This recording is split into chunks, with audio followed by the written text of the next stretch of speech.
ឥឡូវនេះព័ត៌មានទី1ទៅមុនតកតងនឹងលោកចិនស៊ីដំណឹងរឿងលោកចិនស៊ីដែលប្រឈមមុខនឹងការកាត់ទោសប្រហារជីវិតនេះគឺដោយសារតែយើងអត់ដឹងថាលោកចិនស៊ីនេះគេចោទប្រកាន់បាត់អីគេខ្លះនៅឯប្រទេសចិនហើយតឡាការហ្នឹងគេកាត់ក្តីហ្នឹងគឺគេជំនុំជម្រះហ្នឹងឬក៏គេសួរគាត់ហ្នឹងឯកសារហ្នឹងបញ្ចេញយ៉ាងណាតើពាក់ព័ន្ធអីគេខ្លះនៅស្រុកខ្មែរតាមពិតណាការជំនុំជម្រះក្តីលោកចិនស៊ីអ្នកដែលត្រូវដឹងរឿងនេះច្រើនជាងគេគឺប្រជាពលរដ្ឋខ្មែរទាំង18លាននាក់មិនមែនចិនទេហើយបានជាខ្ញុំថាប្រជាពលរដ្ឋខ្មែរត្រូវការដឹងរឿងលោកចិនស៊ីគ្រប់ដំណើរការក្តីដោយសារតែលោកចិនស៊ីបានយកឈ្មោះខ្មែរសញ្ជាតិខ្មែរនិយាយទៅគឺគាត់បំផ្លាញខ្មែរគ្រប់រឿងដោយសារតែប្រើសញ្ជាតិខ្មែរក្នុងនាមគាត់ជាខ្មែរយកទៅរកស៊ីឆបោកអនឡាញប៉ះពាល់នឹងជនជាតិអាមេរិកដែលជាជនរងគ្រោះដល់ទៅ800,000នាក់ជាងដែលជាជនរងគ្រោះនៃអំពើឆបោកទាំងលោកចិនស៊ីទាំងអ្នកផ្សេងទៀតហ្នឹងដូច្នេះក្នុងន័យនេះគឺបានន័យថាខ្មែរដែលជាជនរងគ្រោះសពថ្ងៃ18លានអ្នកជាខ្មែរជាជនរងគ្រោះតែគួរឲ្យអកុសលរដ្ឋាភិបាលកម្ពុជាបញ្ជូនគាត់ទៅឲ្យចិនផុតពីដៃខ្មែរឥឡូវព័ត៌មានរឿងកាត់ទោសចិនស៊ីហ្នឹងគឺយើងពឹងលើសារព័ត៌មានចិនដែលបង្ហើបប្រាប់យើងណាបើចិនប្រាប់ទៅយើងដឹងបើចិនមិនប្រាប់ក៏យើងតែមិនដឹងវាគ្មានឯកសារការប្រវត្តិណាតើគាត់ឆ្លើយអីគេខ្លះតើអ្នកណាខ្លះពាក់ព័ន្ធនៅក្នុងបទអក្រិតហ្នឹងចោះមន្ត្រីក្រាក់ចោះអ្នកដែលគាត់ធ្វើការជាមួយចោះស្អីហ្នឹងចោះទ្រព្យសម្បត្តិគាត់នៅស្រុកខ្មែរប្រហែលតើគេត្រូវបកកត្រូវអីអត់យើងអត់ដឹងទាំងអស់និយាយទៅគឺខ្មែរយើងខាតគ្រប់រឿងណានៅពេលដែលបញ្ជូនលោកចិនស៊ីទៅចិនហ្នឹងគឺយើងចំណេញតែមួយទេគឺចំណេញផុតពីដៃខ្មែរមិនឲ្យជាប់ពំតំណោតនឹងមន្ត្រីផ្សេងទៀតដែលចិនស៊ីអាចឆ្លើយដាក់អីចឹងក៏ប៉ុន្តែបើនិយាយពីឲ្យចំណេញហ្មងគឺយើងខាតទាំងអស់ហ្មងខ្មែរយើងខាតទាំង15,000 លានដុល្លារដែលអាមេរិករឹបអូសបង្កក់ទុកនៅសហរដ្ឋអាមេរិកលុយលោកចិនស៊ីហ្នឹងគឺជាលុយខ្មែរតាចង់និយាយថាជាញើសឈាមខ្មែរទេព្រោះគាត់ក្នុងនាមជាខ្មែរលុយហ្នឹងត្រូវឲ្យខ្មែរវិញឥឡូវយកមកបង្កក់ទុកនៅអាមេរិកអស់យើងអាចទាបានទេព្រោះដោយសារតែយើងដកសញ្ជាតិលោកចិនស៊ីក៏ប៉ុន្តែពេលដែលលោកចិនស៊ីប្រព្រឹត្តអក្រិតកម្មហ្នឹងគឺគាត់ប្រព្រឹត្តអក្រិតកម្មក្នុងនាមជាខ្មែរមានសញ្ជាតិកម្ពុជាតែឥឡូវយើងផុតពីដៃហើយតែឥឡូវចិនគេចាត់ការហើយថ្ងៃនេះចំពោះម្សិលមិញសារព័ត៌មានចិនហ្នឹងខ្ញុំឃើញតែសារព័ត៌មានចិនគ្រប់តែប៉ុណ្្នឹងតែខ្ញុំដកស្រង់តែសារព័ត៌មានចិនមួយដែលជាភាសាអង់គ្លេសគឺ The South China Morning Post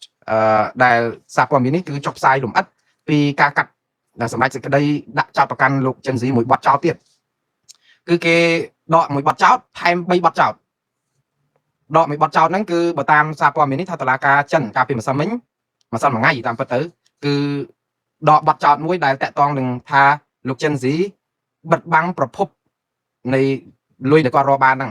ព្រោះកាលមុនមានបទចោទហ្នឹងថាគាត់លាក់ប្រភពលុយប៉ុន្តែឥឡូវគេដកបទចោទហ្នឹងប្រហែលជាគិតថាគាត់មិនបានលាក់ប្រភពលុយហ្នឹងទេប៉ុន្តែថែមបទចោទមួយផ្សេងទៀតដែលបទចោទនេះធ្ងន់មែនតើដែរគឺតាក់ទងនឹងការបង្ករបួសស្នាម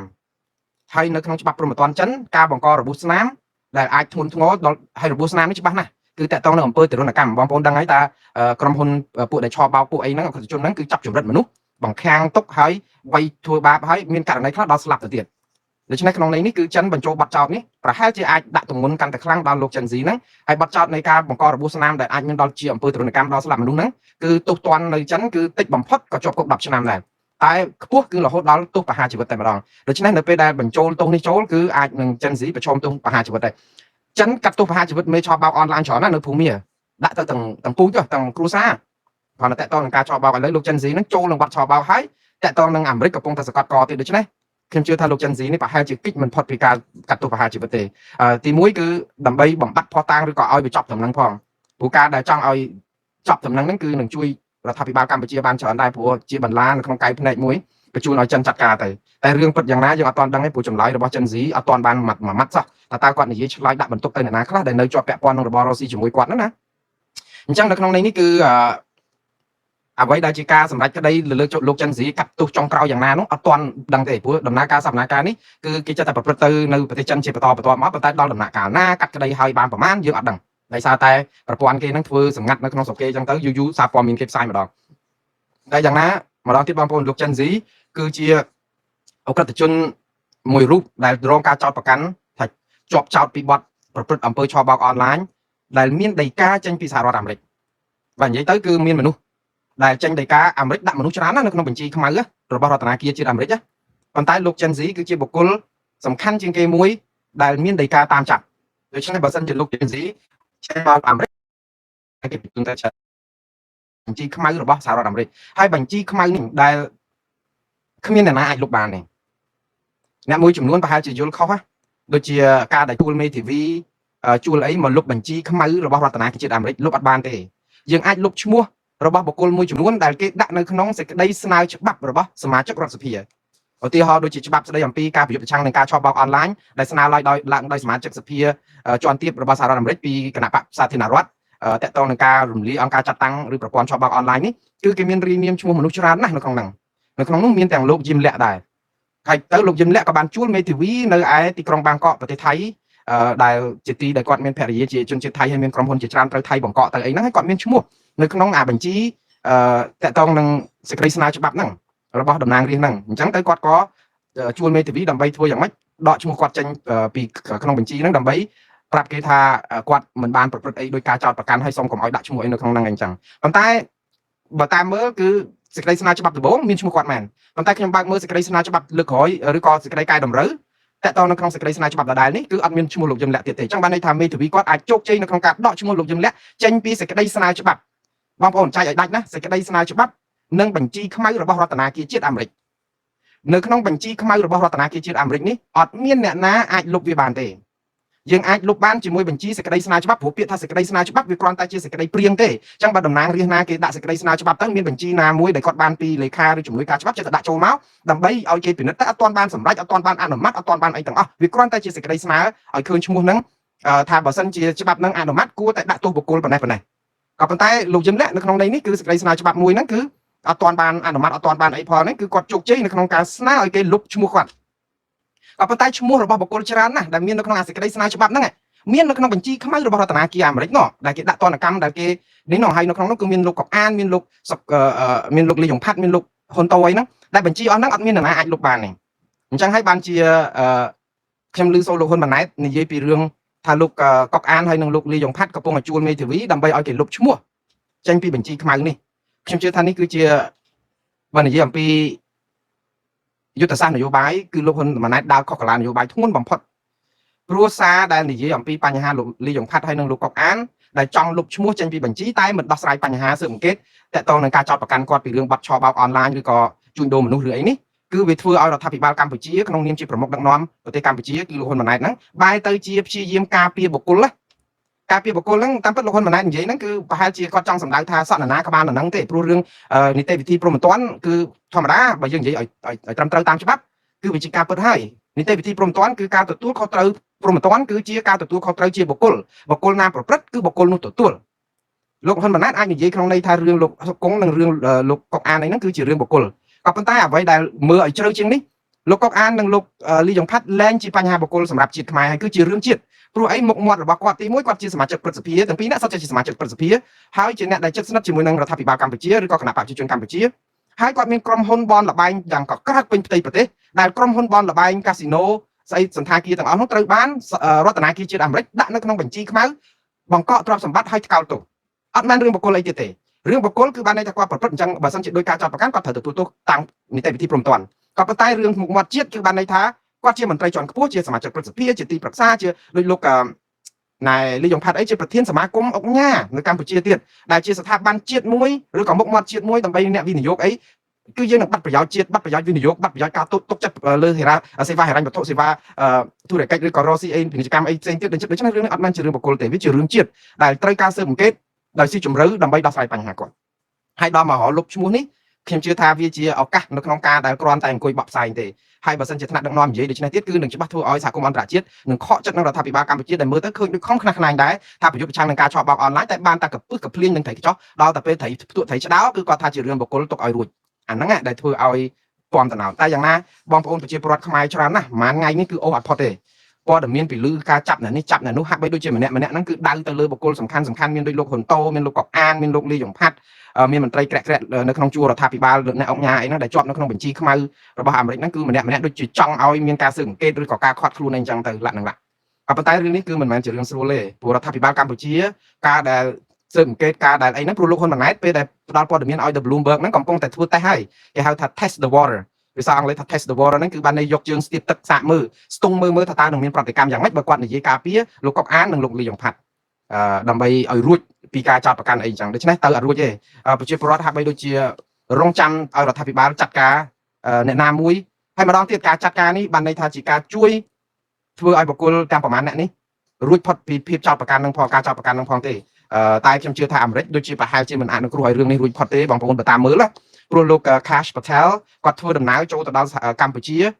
មេ FBI ដែលទៅស្រុកខ្មែរពីកាលបងប្អូន នេះគឺជាលើកដំបូងនៅក្នុងប្រវត្តិសាស្ត្រដែលមេ FBI របស់សហរដ្ឋអាមេរិកចុះទៅដល់មាត់ទ្វារស្រុកខ្មែរដល់ក្នុងផ្ទះយើងអត់មែនចុះទៅយកផ្កាភ្ញីទៅជូនលោកហ៊ុនម៉ាណែតឬក៏ទៅសារតកម្ពុជារឿងអីទេគឺចុះនេះគឺគ្រាន់តែទៅប្រាប់ថាសូមអ្នកកុំភ្លេចថាជនជាតិអាមេរិក8សែននាក់គឺជាជនរងគ្រោះនៃអំពើឆបោកអនឡាញដែលនៅក្នុងនោះគឺមានលោកចិនស៊ីជាមេខ្លោងដែលអាមេរិកបានចោទប្រកាន់ឲ្យបង្កក់ទ្រព្យដល់ទៅ$15,000 លានអត់ទាន់បានចាត់ការនីតិវិធីផ្លូវច្បាប់អីទេនៅសល់មន្ត្រីមនុស្សដែលនៅពីក្រោយខ្នងនឹងច្រើនអ្នកទៀតដែលសុទ្ធតែជាខ្មែរភាគច្រើននៅក្នុងប្រទេសកម្ពុជាហ្នឹងហើយនៅក្នុងបញ្ជីខ្មៅនៅក្នុងដីការបស់សហរដ្ឋអាមេរិកដែលគេចេញរួចទៅហើយដូច្នេះក្នុងន័យនេះគឺគ្រាន់តែចង់ប្រាប់ថាគេទៅរំលឹកកម្ពុជាថាគេកំពុងតែចាំមើលតើយើងចាត់ការខ្លួនឯងឬក៏ឲ្យអាមេរិកចាត់ការអញ្ចឹងកម្ពុជាកំពុងតែថ្លឹងថ្លែងខ្លួនឯងចាត់ការខ្លួនឯងអាចស្រួលជាងបលែមបន្លំទិញពូជទៅតារាការខ្លួនឯងកាត់ទោសទៅដាក់ពុកដាក់ចង្វាក់ណាប៉ុន្តែមានបន្ទប់ VIP អីដូចថោងសារ៉ាត់ដូចលោកគិតធៀងអីអាហ្នឹងប្រហែលជារួចខ្លួនកាត់នៅស្រុកខ្មែរតែបើឲ្យអាមេរិកក៏បួចយកមកសហរដ្ឋអាមេរិកហ្មងគឺដឹងតែបាយក្រហមហើយដូចលោកម៉ាឌូរ៉ូអីចឹងគឺក៏បួចពីវេណេស៊ុយឡាមកអាមេរិកធ្វើលោកវេណេស៊ុយឡាដែលជាប្រធានាធិបតីប្រទេសមួយដែលមានយោធាអំណាចផ្ដាច់ការពេញដៃអ្នកណាដែលស្រមៃថាលោកម៉ាឌូរ៉ូនឹងត្រូវបានអាមេរិកចាប់ក៏បួចយកមកកាត់ទោសនៅបរិយាញូវយ៉កអត់ដែលគិតដល់ទេប៉ុន្តែឥឡូវនេះគឺចឹងបានថានេះគឺជាសារប្រាប់រដ្ឋាភិបាលកម្ពុជាថាអាមេរិកកំពុងតែឃ្លាំមើលដំណើរការចាត់ការរបស់កម្ពុជាយ៉ាងយកចិត្តទុកដាក់តើចាត់ការឆបោកអនឡាញនេះដោយសុឆន្ទៈនយោបាយពិតប្រាកដឬក៏ធ្វើលំឲ្យតែបង្គ្រប់កិច្ចទេរឿងច្រើនណាស់ដូច្នេះរឿងនេះក៏ជាវិញ្ញាសាដ៏លំបាកដែរសម្រាប់រដ្ឋាភិបាលកម្ពុជាហើយខ្ញុំជឿថារដ្ឋាភិបាលកម្ពុជាបើមិនចាត់ការមន្ត្រីណាមួយនៅស្រុកខ្មែរដែលត្រូវអាសាច់ស្អុយចោលខ្លះទេអត់រួចខ្លួនទេហើយចង់អត់រួចខ្លួននឹងមិនរដ្ឋអធិបតេយ្យគេមកជឿក្បាលអីអាមេរិកកម្ពុជាអត់ឈឺក្បាលអីអាមេរិកបានតែក្នុងករណីដែលយើងមិនមានការឆបោកអនឡាញប៉ះពាល់ដល់ជនជាតិអាមេរិកទេឥឡូវនេះជនជាតិអាមេរិកជាជនរងគ្រោះហើយបទល្មើសនេះប្រព្រឹត្តដោយជនជាតិខ្មែរគឺលោកចិនស៊ីនិងមន្ត្រីដែលពាក់ព័ន្ធគ្រប់គ្រងគ្នាយ៉ាងច្រើនទៀតនៅប្រទេសកម្ពុជាហើយអាមេរិក8សែននាក់ខាតបង់លុយអស់ដល់$15,000 លានឬក៏អាចច្រើនជាងហ្នឹងក៏$15,000 លានបង្កក់តែពីលោកចិនស៊ីមួយទេចុះនៅមនុស្សប្រមាណទៀតហ្នឹងតើលុយប្រមាណលុយដែលតាក់ទងនឹងការឆបោកអនឡាញនេះគឺអស់$114,000 លានមិនមែនតិចទេបង្កក់ទៅតែបាន$15,000 លានទេលុយច្រើនណាដូច្នេះបានន័យថាប្រជាពលរដ្ឋអាមេរិកជាជនរងគ្រោះដូច្នេះកម្ពុជាវាអត់រួចខ្លួនកន្លែងហ្នឹងអញ្ចឹងហើយបានជាយើងគិតថារដ្ឋាភិបាលកម្ពុជាសប្តាហ៍ថ្ងៃហ្នឹងអង្គុយគិតប្រហែលជាជ្រុះសក់ឬស្កៅសក់ហើយព្រោះដោយសារតែរឿងហ្នឹងអត់ស្រួលទេបងប្អូនគឺរឿងហ្នឹងគឺលំបាកវិញ្ញាសានេះគឺតានតឹងហើយអ្នកដែលត្រូវធ្វើចាត់ការហ្នឹងមានដូចលោកកុកអានលោកលីយ៉ុងផាត់ឬក៏លោកហ៊ុនតូសុទ្ធតែមនុស្សសំខាន់របស់គណៈបកប្រជាជនកម្ពុជាទៅទៀតតើឲ្យគេចាត់ការយ៉ាងម៉េចបើរឿងលោកកុកអានឬក៏លោកលីយ៉ុងផាត់អីហ្នឹងនៅក្នុងចំណោមមនុស្សដែលចាត់ការមានលោកកុកអានលោកលីយ៉ុងផាត់ឬក៏លោកហ៊ុនតូខ្ញុំជឿថាលោកហ៊ុនតូអាចជាកូនចៅក្រុមគ្រួសារគេសាច់សាលោហិតគេអាចទុកក្រោយអ្នកដែលទៅមុនគេអាចលោកកុកអានហ្នឹងព្រោះអីបើសិនជាគេចាត់ការព្រោះអីលោកកុកអានក៏ជាមនុស្សដែលសំខាន់នៅក្នុងជួរគណៈបកប្រជាជនកម្ពុជាជាហັບប្រាក់ដែរប៉ុន្តែបើនិយាយអំពីអ្នកដែលហັບប្រាក់ធំជាងគេគឺលោកលីយ៉ុងផាត់ឯនោះទៅវិញទេព្រោះអីលោកលីយ៉ុងផាត់គាត់មានរបរគាត់មានស្អីហ្នឹងច្រើនអាណៃស្អីស្កាស់សម្បើមហើយក៏ជួយគណៈបកប្រជាជនច្រើនហើយលោកក៏មានតំណែងតំណងចិត្តស្អិតល្មួតកាលលោកនៅជាបងធွာប្អូនធွာជាមួយតកូលថាក់ស៊ីនគឺលោកលីយ៉ុងផាត់ជាជនជាតិថៃមានសញ្ជាតិថៃដែរដូច្នេះជន់កោះកុងផ្អៀងមកចំហៀងអីចឹងប៉ុន្តែឥឡូវនេះតំណែងតំណងខ្មែរនិងថៃក៏អស់ដូច្នេះវាទៅបដាហ្នឹងហើយអញ្ចឹងវាមានដំណាក់កាលអញ្ចឹងតែយ៉ាងណាបងប្អូនលោកហ៊ុនម៉ាណែតបានព្យាយាមការពារអ្នកទាំងនេះដោយនិយាយពីរឿងជារឿងបុគ្គលក៏ប៉ុន្តែមិនដឹងថាតើសាររបស់គាត់នឹងមានប្រសិទ្ធភាពប៉ុណ្ណាទេព្រោះម្ដងទៀតបងប្អូនរឿងនេះយើងខ្មែរយើងមានភ័ព្វវាសនាតែម្យ៉ាងទេដោយសារតែអ្វីដែលកើតឡើងនៅស្រុកខ្មែរជនរងគ្រោះជាជនជាតិអាមេរិកបើជនរងគ្រោះមិនមែនជាជនជាតិអាមេរិកអាមេរិកមិនចាត់ការគឺស្រុកខ្មែរយើងក៏អត់មានថ្ងៃនេះដែរគឺក៏ទុកឲ្យពុលវល់យើងដែលនឹកស្មានថាគេមកកំចាត់ឆបោកអនឡាញគេនិយាយរាប់ឆ្នាំមកឲ្យយើងសិតតែគេបំពុលគេអីគឺរឿងចាប់អាអ្នករាយការណ៍នឹងដាក់គុកចង់អស់តែដល់ពេលចុងក្រោយមកយល់ពុកថាស្រុកខ្មែរយើងគឺថាដូចម្រាមដៃចឹងនៅចំោះនៅនឹងមាត់តែយើងអត់ដែលចាត់ការសោះហើយធ្វើភ្ញាក់ផ្អើលធ្វើដូចរឿងនឹងធ្លាក់មកពីឋានប្រអិនចឹងដូចលោកហ៊ុនសែនឯងមកនិយាយសារថ្ងៃមុនហ្នឹងគាត់ថាឆ្ងល់ដែរថាពួកអស់ហ្នឹងចូលមកហើយអត់មានប៉ាសពតចូលមកស្រុកខ្មែរអស់បានរាប់ម៉ឺននាក់នេះព្រំដែនយើងជនបរទេសចូលអត់ប៉ាសពតរាប់ម៉ឺននាក់តើសុវត្ថិភាពប្រជាពលរដ្ឋយើងមានត្រង់ណាសុវត្ថិភាពសន្តិសុខជាតិយើងមានត្រង់ណាសុវត្ថិភាពសម្រាប់ស្អីសពបែបយ៉ាងមានត្រង់ណាបើយើងអត់ទាំងទប់ជនអន្តោប្រវេសន៍មកខុសច្បាប់មកជួញដូរឆបោកអនឡាញអាហ្នឹងយើងនិយាយតែរឿងឆបោកអនឡាញមកបាក់ទំនប់ចោះមកពីខាងកើតវៀតណាមអីចូលមកនៅស្រុកខ្មែរប្រពាក់ប្រពូនមិនដឹងតាប៉ុណ្ណាអញ្ចឹងវាធ្វើឲ្យប្រជាពលរដ្ឋហ្នឹងចិត្តតែនាំគ្នាគេនិយាយចិត្តតែចំទាស់គេរហូតដល់ពេលចុងក្រោយគឺនៅលើគោកអញ្ចឹងណាតែយ៉ាងណាបងប្អូនកម្ពុជាអត់មានជំរឿនអីទេគឺ do or die ភាសាអង់គ្លេសថា do or die ចាត់ការឬក៏ស្លាប់ខ្លួនឯងតែប៉ុណ្្នឹងឯងចាត់ការអាចបានស្ដារបានមកខ្លះប៉ះពាល់សាច់ឯងសាច់អីឬក៏សាច់ស្អុយអីនៅក្នុងជួរបាក់ជួរអីហ្នឹងកាត់ចោលអីខ្លះទៅអញ្ចឹងខ្ញុំជឿថាមន្ត្រីអង្គការស្អីទាំងអស់ដែលមានឈ្មោះនៅក្នុងហ្នឹងកំពុងតែល្ងាហើយពេលដែលមន្ត្រី FBI ចុះដល់ស្រុកខ្មែរនេះហើយមិនត្រឹមតែមន្ត្រី FBI ចុះទៅស្រុកខ្មែរទេភារៈធារីសប្ងៃនៅស្រុកខ្មែរទូតអាមេរិកនៅប្រចាំកម្ពុជាអ្នកស្រី Alex Zero ក៏និយាយពីរឿងឆបោកអនឡាញឥឡូវអគ្គរដ្ឋទូតថ្មីរបស់អាមេរិកដែលគ្រោងនឹងទៅចូលទៅបំពេញបេសកកម្មកិច្ចការនៅស្រុកខ្មែរលោក Christopher Anderson ពេលដែលស្បត់នៅពេលដែលជជែកស្បត់អីថ្លែងសារមុននឹងឲ្យសភាបោះឆ្នោតឲ្យគាត់ហ្នឹងក៏គាត់និយាយបដិញ្ញាកំចាត់ឆបោកអនឡាញហើយកំចាត់អ្នកនៅពីក្រោយនឹងឲ្យអស់ទៀតដូច្នេះរឿងនេះគឺនិយាយទៅម្ដងទៀតបងប្អូនវាជាកម្មអកុសលសម្រាប់រដ្ឋាភិបាលកម្ពុជាដែលទុកឲ្យរឿងនេះវាទុំជ្រុលប៉ុន្តែវាជាភ័ព្វព្រេងវាសនាសម្រាប់ប្រជាពលរដ្ឋទាំង18លាននាក់ដែលបានអាមេរិកដែលខ្លាចជាជនរងគ្រោះបើអាមេរិកអត់រងគ្រោះក៏អត់មានអាមេរិកណាមកឈឺក្បាលហាលថ្ងៃរឿងស្រុកខ្មែរនឹងដែរតែចៃដន្យអីប្រជាពលរដ្ឋអាមេរិកច្រើនពេក8សែននាក់ខ្លាចជាជនរងគ្រោះដូច្នេះយើងបានភ័ព្វវាសនាដោយសារតែគេជាជនរងគ្រោះគេចាត់ការទៅក៏ទៅតាមនឹងទៅឥឡូវយើងចាំមើលតទៅទៀតបងប្អូនបាទឥឡូវព័ត៌មានបន្តទៀតតកតងនឹងរឿងលោកកម្មសខាម្ដងខ្ញុំពេលខ្លះខ្ញុំថាបងប្អូនប្រជាពលរដ្ឋខ្មែរយើងស្រតាមគ្នាបងប្អូនអាភាពស្រតាមគ្នានេះគឺគ្រោះថ្នាក់អត់ប្រយោជន៍ច្រើនក៏អត់ប្រយោជន៍ដែរហើយធ្វើឲ្យមានបញ្ហាច្រើនទៀតខ្ញុំនិយាយពីរឿងស្រតាមគ្នាហ្នឹងគឺគ្រាន់តែលឺលោកកម្មសុខាថាចេញមកក្រៅប្រទេសហ្នឹងគឺម្នាក់វិភាគលែងបានដេកពួនបាត់ហើយបែកខ្ទិះបែកអូហូស្ទឹងបានប្រយោជន៍អីបានតែបង្កឲ្យមានបញ្ហាថ្នាក់នៅក្នុងជួរគណៈបកប្រឆាំងមើលមុខគ្នាមិនត្រង់ម្នាក់នឹងចាប់ផ្ដើមចេះម្នាក់ចាប់ផ្ដើមចុះហើយចូលសងគណៈបកប្រជាជនកម្ពុជាដែលក្នុងការដែលប្រឡែងលោកកម្មសខាមកហ្នឹងគឺដើម្បីឲ្យភ្ជុះភ្លៀងនាំគ្នាជជែកតែពីរឿងលោកកម្មសខាភ្លេចអស់អាដីខ្មែរ76កន្លែងដែលថៃឈ្លានពានភ្លេចអស់អាការឆបបោកអនឡាញនៅស្រុកខ្មែរភ្លេចអស់អារឿងសេដ្ឋកិច្ចខ្មែរធ្លាក់ដល់ក្រោម 50% ធ្លាក់តកតងនឹងរឿងអត់ការងារធ្វើបញ្ហាភ្ញៀវទេសចរធ្លាក់ចុះជាង 50% បញ្ហាសេដ្ឋកិច្ចបញ្ហាអ្វីសពបែបយ៉ាងសម្ពាធអន្តរជាតិ100ចំពោះយើងនាំគ្នាភ្លេចអស់មកគិតតែពីរឿងជ្រុំរឿងលោកកម្មសខាហើយថ្ងៃនេះគឺលោកកម្មសខាគឺអស់អត់រំលងសោះហ្មងនិយាយពីកសែតនៅក្នុងស្រុកនិយាយពីសបាយអូយសបាយជាពិសេសកសែតត្ររដ្ឋាភិបាលនិងគណៈបកប្រជាជនកម្ពុជាហ្នឹងគឺថាអូយថតផ្សាយដើម្បីអីលើកជ្រោមលោកកម្មសុខាហ្នឹងដល់ឋានទេវតាណាធ្វើដោយខ្លួនឯងហ្នឹងស្រឡាញ់អាណិតលើកតម្កើងលោកកម្មសុខាហ្នឹងខ្ពស់មេឃដែរបើយើងមើលមកហ្នឹងគឺយើងភ្ញាក់ផ្អើលដែរកសែតត្ររដ្ឋាភិបាលនិងគណៈបកប្រជាជនកម្ពុជាដោយ Fresh News អីហ្នឹងគឺអូគេផ្សាយបាក់ទឹកបាក់ដីរឿងលោកកម្មសុខាចុះទៅជួបតបចុះទៅសួរសុខទុក្ខជនគ្រួសារជនភៀសសឹកនៅភូមិរងចាំចែកអំណោយចែកអីទិញទួច300គ្រួសារអីហ្នឹងនឹងការដែលទៅសំណេះសំណាលជាមួយតបហ្នឹងគឺថាគេរំលឹកម្ដងហើយម្ដងទៀតម្ដងទៀតហ្នឹងគឺថាស្ទើរតែមួយថ្ងៃវល់ល្ងាចហ្នឹងគឺយើងអត់មានអីមើលក្រៅតែពីរូបលោកកម្មសុខាដែលទៅកាន់ក្បាលមីក្រូក្នុងវេទិកាជួបជាមួយទាហានជួបអី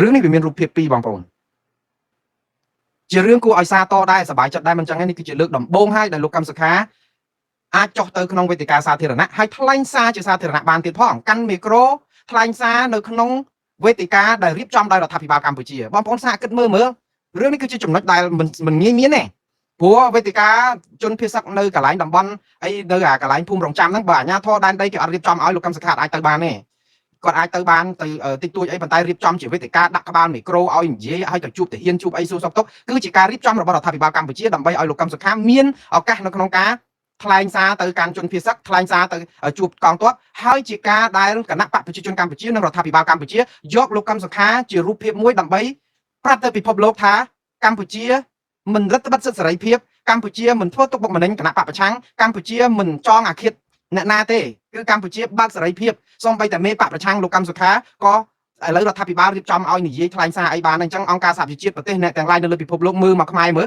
តើប៉ុណ្ណឹងថាខ្មែរយើងគឺជាប្រទេសរដ្ឋបិទសិទ្ធិសេរីភាពធ្វើបាបធ្វើទុកបុកម្នេញប្រជាពលរដ្ឋងើបមួយវាយមួយឬក៏យ៉ាងម៉េចអញ្ចឹងរូបភាពនេះគឺគណៈបកប្រជាជនកម្ពុជានិងប្រព័ន្ធឃោសនារបស់រដ្ឋាភិបាលគឺបំពងម្ដងហើយម្ដងទៀតមួយថ្ងៃវល់ល្ងាចដើម្បីអីដើម្បីឲ្យពិភពលោកមើលមកថាកម្ពុជាមានការប្រែប្រួលហើយមានការផ្លាស់ប្ដូរហើយមានការកែតម្រង់ហើយមានការអីចឹងហើយសម្របសម្រួលហើយកុំធ្វើបាបកម្ពុជាកុំដាក់ទណ្ឌកម្មកម្ពុជាកុំដាក់សម្ពាធអីផ្សេងទៀតព្រោះយើងមានសម្ពាធច្រើនហើយឥឡូវរដ្ឋាភិបាលក៏គេដោះស្រាយតាមដំណើរអញ្ចឹងដែរ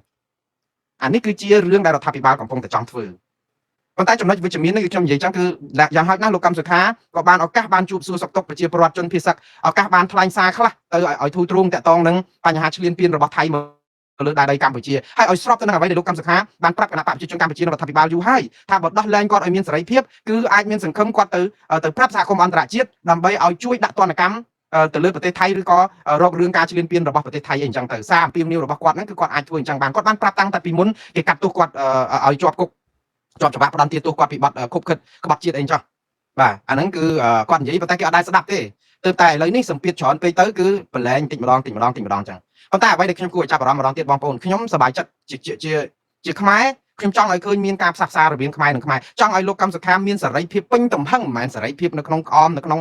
គុកអត់ចិញ្ចាំងអញ្ចឹងទេម៉ោងនេះគឺលោកកម្មសខាអត់មានសេរីភាពអីទេគឺគេឲ្យយកជារូបភាពមួយដើម្បីគណៈបកកណ្ដាលអំណាចយកទៅលក់នៅលើឆាកអន្តរជាតិថាគេកំពុងតែផ្ដល់សិទ្ធិសេរីភាពឲ្យលោកកម្មសខាដែលជាមេបកប្រឆាំងដែលជាប់គុកក្នុងផ្ទះ9ឆ្នាំឥឡូវគេឲ្យគាត់ដើរហើយគាត់អាចកាន់ក្បាលមីក្រូនិយាយបានទៀតបានន័យថាអ្នកមើលមកគ្រប់គ្នាគេថាអូឥឡូវមេបកប្រឆាំងគាត់មានសិទ្ធិនយោបាយវិញហើយអត់ទេនេះគឺជាឆាកល្ខោនទេឆាកល្ខោនហ្នឹងគឺគេចង់បងប្អូនត្រូវចាំថាគណៈបកប្រជាជនកម្ពុជាជាពិសេសក្រុមដែលឃោសនាឲ្យគណៈបកប្រជាជនកម្ពុជាអត់ដែលចង់ឲ្យលោកកម្មសុខាល្បីឬក៏អត់ចង់ឲ្យលោកកម្មសុខាមានប្រជាប្រិយអីទេព្រោះអីគណៈបកទាំងអស់នេះគឺជាអ្នកដែលទាញលោកកម្មសុខាទម្លាក់មកតាំងពីរំលាយតាំងពីការចាប់បងប្អូនមានដឹងទេថ្ងៃហ្នឹងលោកកម្មសុខាទៅពីកន្លែងចាំខ្ញុំបញ្យល់ថ្ងៃនេះគាត់ទៅសួរសុខទុក្ខកងទ័ពហើយ Fresh News នឹងផ្សាយសម្បើមពីរឿងទៅជួបកងទ័ពនឹងដែរដើម្បីឲ្យឃើញនិយាយទៅគឺលោកកម្មសុខាចាំបាច់ជួលអ្នកផ្សាយព័ត៌មានទេព្រោះគណៈបកប្រជាជនកម្ពុជាជួយផ្សាយឲ្យគាត់បានមកទំហឹងហ្មងគឺថាគ្រប់ជ្រុងគ្រប់ជ្រោយគ្រប់អីរូបថតពេញពីអត់បាច់ទៅរកនិយាយទៅក្រុមលោកកម្មសុខាបាច់ចុះទៅថតក៏បានដែរព្រោះក្រុមគណៈបកប្រជាជនកម្ពុជាគេផ្សាយឲ្យលោកកម្មសុខាឡើងក៏ក្រៅដើម្បីលក់រូបនេះទៅលើឆាកអន្តរជាតិតកតងនឹងរឿងប្រឡប់ព្រឹត្តិការណ៍ឲ្យគេយល់ថាកម្ពុជាប្រសើរហើយបងប្អូនមានចាំទេសារព័ត៌មាន Fresh News នេះនៅពេលដែលឃើញលោកកម្មសុខាចុះទៅសួរសុខទុក្ខទាហានគឺសប្បាយយើងមើលទៅរូបភាពហ្នឹងវាល្អមែនតើហើយគឺលោកកម្មសុខាគាត់ទៅសួរសុខទុក្ខកងទ័ពយើងព្រោះអីគាត់ក្នុងនាមជាមេបកនយោបាយអីចឹងចុះទៅគឺវាជាការល្អជាភារៈជាអីគួរឲ្យកក់ក្ដៅជួបជនភាសាអីខ្ញុំជឿថាជារូបភាពល្អហើយប៉ុន្តែរូបភាពនេះបង្កប់នៃនយោបាយបងប្អូនត្រូវចាំថាពេលដែលលោកកម្មសុខាគេចាប់ខ្លួនលោកកម្មសុខានៅថ្ងៃទីនៅខែវិច្ឆិកានៅខែកញ្ញាឆ្នាំ2017ម៉ោងថ្ងៃទី3កញ្ញាឆ្នាំ2017គឺកដាលរាត្រីរំលងចូលនិយាយទៅគឺរំលងអាត្រៀតហ្នឹងទៅចាប់ដល់ផ្ទះទាំងសាំង1ម៉ោងគ្រាន់តែចាប់លោកកម្មសុខាភ្លាមបងប្អូនលោកកម្មសុខាគឺជាជនសង្ស័យគ្មានអ្នកណាអាចចោទប្រកាន់អ្នកណាម្នាក់ថាជាអ ுக ្រិតជនឬក៏ជាជនពិរុទ្ធឬក៏អ្នកប្រព្រឹត្តទោសឬក៏ថ្កោលទោសជនណាបាននៅពេលដែលតុលាការអត់ទាន់ចេញសាលដីកាស្ថាពរសម្រាប់ថាអ្នកនោះមានទោសដោយប្រព័ន្ធតុលាការឯករាជ្យមួយទេប្រព័ន្ធតុលាការឯករាជ្យកំណត់ថាអ្នកណាមានទោសអ្នកនោះឯងនៅតែជាអត់ទាន់ដដែលទេព្រោះអីតុលាការអត់ឯករាជ្យទាល់តែតុលាការឯករាជ្យរកឃើញអ្នកហ្នឹងកាត់ក្តីគេប្តឹងសារពីប្តឹងអធរប្តឹងសារទុកប្តឹងអីដល់តុលាការកំពូលអីអស់ហើយពឹងពាក់គ្រប់ស្ថាប័នហើយចាញ់ចុងក្រោយគឺស្ថាពរហើយស្ថាប័ននឹងឯករាជ្យទើបអ្នកនោះឯងខ្លាយទៅជាទណ្ឌិតថ្កោលទោសហៅគាត់ថាជាទណ្ឌិតបានតែបើតុលាការអត់ឯករាជ្យក៏នៅតែមិនអាចហៅគាត់ថាជាទណ្ឌិតឬថ្កោលទោសគាត់បានផងបងប្អូនដឹងថានៅឆ្នាំ2017អ្នកណាថ្កោលទោសលោកកម្មសុខាមុនគេគឺកងយុទ្ធពលខេមរៈភូមិន្ទហើយ Fresh News នេះឯងជាអ្នកចុះទៅផ្សាយយ៉ាងសម្បើមនិយាយពីញ៉ាត់គ្រប់គ្រងគ្រប់អង្គភាពថ្កោលទោសលោកកម្មសុខាជាជនក្បត់ជាតិជាជនស្អីស្អីអញ្ចឹងដីកាគេទៅបញ្ចេញមកសង្ស័យលោកកម្មសុខាពីអង្គើក្បត់ជាតិអីណាចោតជាមួយនឹងអាមេរិកដែលជារឿងនយោបាយសោះគាត់ថ្លែងសារនៅអូស្ត្រាលីតាំងឆ្នាំ2013ឆ្នាំ2017 4ឆ្នាំក្រោយទើបទៅយកអាវីដេអូគាត់មកទៅចាប់គាត់សាំង1ម៉ោងថាបាត់ល្មើសជាក់ស្ដែងវីដេអូសាធារណៈអ្នកណាមិនដឹងថាជាល្បិចនៅក្នុងការចាប់លោកកម្មសុខានិងរំលាយគណៈបកសង្គ្រោះជាតិភ្លាមនោះស្រាប់តែស្ថាប័នជាតិមួយដែលជាកងយុទ្ធពលខេមរៈភូមិន្ទណាជាពិសេសកងឆាត់យង911កងពិសេសឆាត់យងចេញមកចេញសារថ្កោលទោសលោកកម្មសុខាជាជនក្បត់ជាតិហ្មងហើយក៏សែត Fresh News នឹងឯងអ្នករំលឹកអូមួយថ្ងៃទៀតនិយាយពីស្រោចថ្កោលទោសយើងជាស្ថាប័នយោធាស្ថាប័នជាតិស្ថាប័នឯករាជ្យយើងទៅចេញសារ